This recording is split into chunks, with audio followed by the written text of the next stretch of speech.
Hi అండి, welcome to ఒక మాట చెప్పన. నేను మీ లక్ష్మి. ఈరోజు మనం వంట వార్పులో కారపొడి హోమ్ స్టైల్లో చేసుకుందామండి. మనం చాలా బాగుంటుంది. ఒక్కసారి చేసి పెట్టుకుంటే 2-3 నెలలు అయినా కానీ చక్కగా మంచి వాసనతో చాలా టేస్టీగా ఉంటుందండి.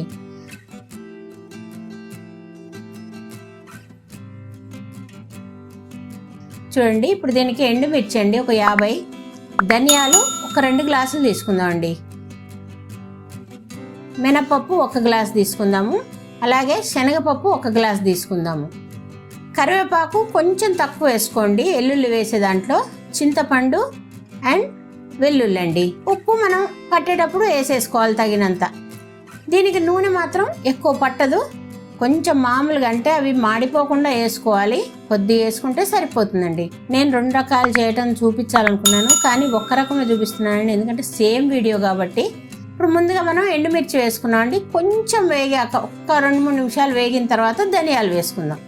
మీరు మామూలు దాంట్లో వెల్లిపాయ వేసుకోకుండా ఉంటే మామూలు కారపొడి అయిపోతుందండి. ఇది వెల్లిపాయ వేసుకుంటున్నాం అంటే వెల్లుల్లి కారపొడి అండి, అంతే తేడా.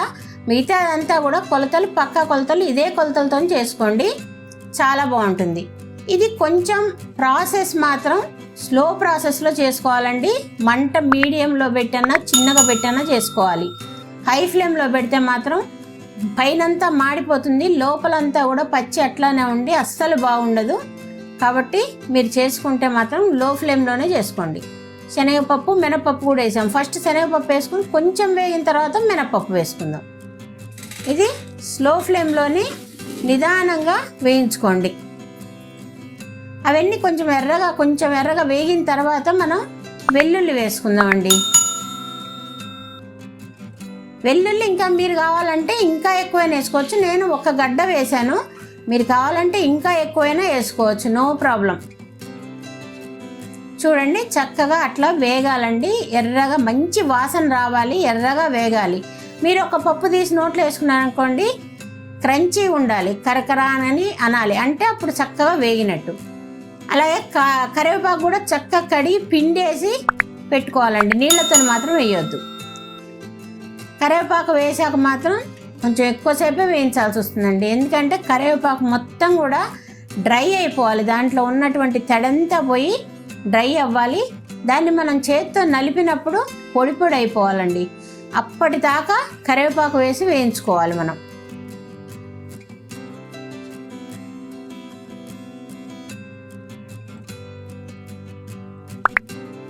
చూశారు కదా, ఇంకా వేగలేదు చూడండి, పచ్చి పచ్చిగానే ఉంది. సో ఇంకొంచెం సేపు వేయించుకోవాలి మనం.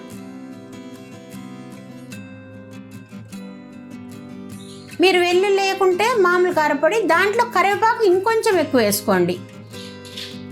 చూడండి, పొడి పొడి అయిపోయింది కదా, అట్లా 2-3 ఆకులు తీసి మీరు చూసుకోండి. ఎందుకంటే కరివేపాకు వేసాక మనం ఎక్కువసేపు వేయించకుండా ఉంటే బూజు వచ్చేస్తుంది, బాగుండదు, కారపొడి వాసన వస్తుంది. ఇప్పుడు మనం చింతపండు వేసుకుంటున్నాం.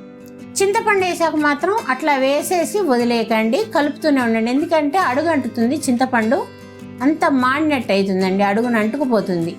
చింతపండు కూడా దాంట్లో తడంతా పోతుంది, అది కూడా చక్కగా గట్టిగా అవుతుందండి. పొడి అవ్వడానికి ఎక్కువ ఛాన్సెస్, మంచిగా పొడి అవ్వడానికి ఎక్కువ వేయించాలి మనం.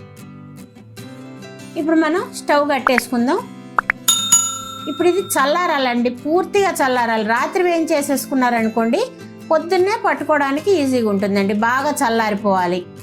దీంట్లో ఉప్పు మాత్రం వేసుకొని మనం తగినంత పౌడర్ పట్టుకొని తడి లేని దాంట్లో మనం స్టోర్ చేసుకుంటే ఎన్నాళ్ళు, 1-2 నెలలు అయినా కానీ మీకు చెక్కు చెదరకుండా కరివేపాకు కారపొడి బాగుంటుందండి. మీరు కరివేపాకు మాత్రం దీంట్లో కొంచెం తక్కువ వేసుకోండి.